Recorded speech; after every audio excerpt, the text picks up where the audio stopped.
Hi there, Barb Pritchard here of Infinity Brand Design, and I'm going to show you how to add your template to your Canva account.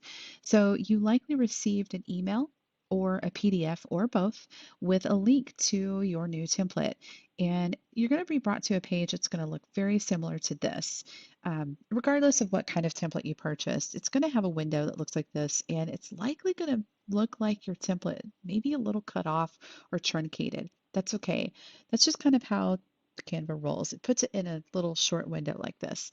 But typically, if you've got multiple pages with your template, you're going to have this little arrow over here on the right. You can kind of click through it and kind of give it a little preview of what that template looks like before you add it to your account.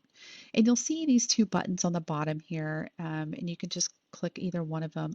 Usually like to just click Edit Template and just click on that, left click on it, and just add it straight away to my account. And you are ready to start designing.